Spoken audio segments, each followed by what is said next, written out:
नमस्ते। चलिए आज एक ऐसे सवाल पर बात करते हैं जो हमेशा एक गर्मागर्म बहस का मुद्दा बन जाता है। क्या वैदिक परंपरा में मांसाहार की कोई जगह है? कई लोग ये तर्क देते हैं कि अरे वेदों में तो इसकी अनुमति है, या फिर शरीर को प्रोटीन के लिए मांस तो चाहिए ही चाहिए। पर क्या इन दावों में वाकई कोई सच्चाई है? आइए आज वेदों, विज्ञान और लॉजिक इन तीनों की कसौटी पर इस विषय को परखते हैं। तो सबसे बड़ा सवाल यही है, क्या हमारे वेदों में वाकई सच में मांसाहार की इजाजत है? ये एक ऐसी धारणा है जो न जाने कितने लोगों के मन में घर कर चुकी है। तो चलिए आज इस धारणा की जड़ तक जाते हैं और देखते हैं कि हमारे पुराने ग्रंथ असल में क्या कहते हैं। ठीक है, तो इस पूरी चीज को समझने के लिए हम इसे 4 हिस्सों में तोड़कर देखेंगे। सबसे पहले हम वैदिक यज्ञों से जुड़ी एक बहुत बड़ी गलतफहमी को दूर करेंगे।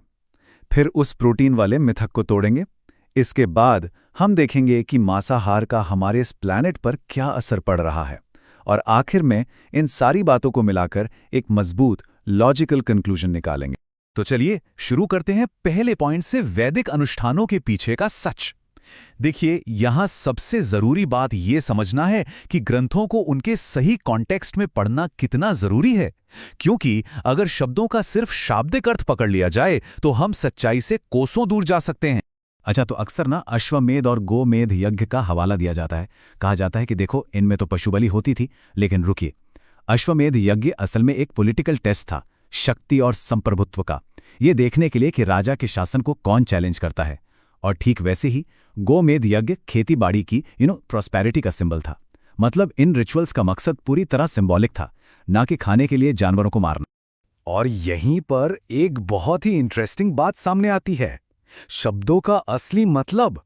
देखिए, मेद शब्द को लोग अक्सर वध यानी किलिंग समझ लेते हैं, पर वैदिक कॉन्टेक्स्ट में मेद का मतलब होता है बुद्धि या रिसर्च। तो अश्वमेध का असली मतलब हुआ घोड़े की शक्ति और बुद्धि को समझना, उसे मारना नहीं। सोचकर देखिए, बस एक शब्द के गलत मतलब से कितनी बड़ी गलतफहमी पैदा हो गई। और ऐसी ही कहानी यज्ञ शब्द के साथ भी है। यज्ञ का मतलब सिर्फ आग में कुछ डालना नहीं होता। यज्ञ एक क्रिया है, एक ट्रांसफॉर्मेशन का प्रोसेस। यह किसी चीज को एक फॉर्म से दूसरे बेहतर फॉर्म में बदलने का एक पवित्र काम है। इसे हिंसा से जोड़ना तो यज्ञ की जो मूल भावना है उसका ही अपमान। बलि शब्द के साथ भी एग्जैक्टली यही हुआ है। आज कोई बलि बोलता है तो दिमाग में सीधे एनिमल सैक्रिफाइस आता है ना, लेकिन वैदिक परंपरा में बलि का मतलब था सात्विक भेंट, जैसे कद्दू चढ़ा दिया, नारियल या आटा। यहां हिंसा की तो कोई जगह ही नहीं थी। मतलब जो आज माना जा रहा है और जो असली वैदिक परंपरा थी, उसमें जमीन आसमान का फर्क है, बिल्कुल साफ। चलिए अब आते हैं दूसरे सबसे बड़े आर्ग्यूमेंट पर, जिसे द ग्रेट प्रोटीन मिथ भी कह सकते हैं। ये बात हम सबने सुनी होगी कि अरे भाई, अच्छी हेल्थ और प्रोटीन के लिए तो मीट खाना ही पड़ेगा। पर क्या ये वाकई एक न्यूट्रिशनल फैक्ट है या बस एक बहुत बड़ा मिथ? सच तो ये है कि नेचर ने हमें वेजिटेरियन प्रोटीन के इतने सारे ऑप्शंस दिए हैं। दालें, राजमा, छोले, नट्स, बीज, दूध, पनीर, ये सब तो प्रोटीन के पावर हाउसेज हैं। और ये जो सोच है ना कि वेजिटेरियन प्रोटीन इनकम्प्लीट होता है, ये एकदम गलत है। आप जानते हैं, हमारी जो साधारण सी दाल चावल की जोड़ी है, वो मिलकर एक कंप्लीट अमीनो एसिड प्रोफाइल बनाती है, जो हमारे शरीर की हर जरूरत को पूरा करने के लिए काफी से भी ज्यादा है। तो यहां एक बात गांठ बांध लेनी चाहिए।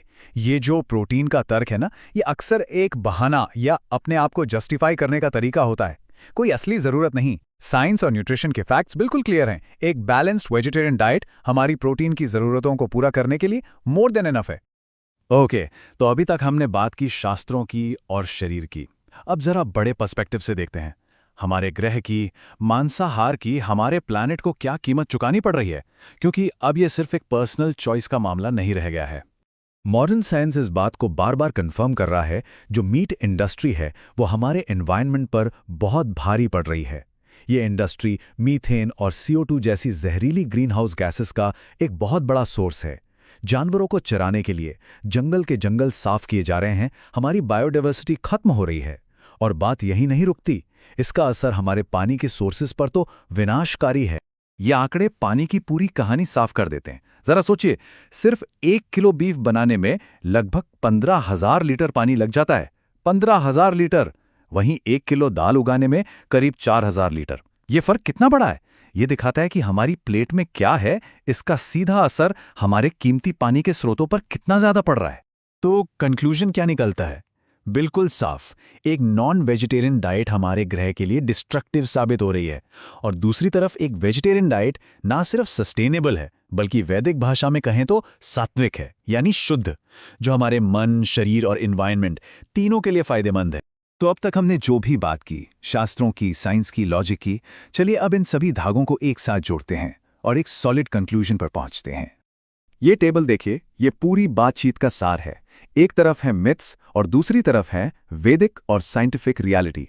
पहला मिथ, वेद मांस खाने की इजाजत देते हैं, जबकि सच्चाई ये है कि रिचुअल्स सिंबॉलिक थे और शब्दों का मतलब भी गलत निकाला गया। दूसरा मिथ, प्रोटीन के लिए मांस बहुत जरूरी है, और सच ये है कि वेजिटेरियन खाने में कहीं ज्यादा अच्छे और भरपूर ऑप्शंस हैं। तीसरा मिथ, भाई ये तो हमारी पर्सनल चॉइस है कि हम क्या खाएं, पर सच्चाई ये है कि मांस इंडस्ट्री पूरे प्लेनेट के फ्यूचर पर असर डाल रही है। तो सबसे आखिर में जो सबसे जरूरी बात है वो ये है, मांसाहार को जस्टिफाई करने के पीछे अक्सर हमारा स्वाद, हमारी आदत होती है, न कि कोई वैदिक जरूरत। ये एक ऐसा कंक्लूजन है जो शास्त्रों की गहरी समझ और मॉडर्न साइंस के फैक्ट्स दोनों पर आधारित है। अंत में सवाल ये नहीं है कि हम क्या खा सकते हैं, सवाल ये है कि हम क्या चुनते हैं, अपनी सेहत के लिए, अपने समाज के लिए और इस ग्रह के भविष्य के लिए। और ये चुनाव हम सभी को करना है।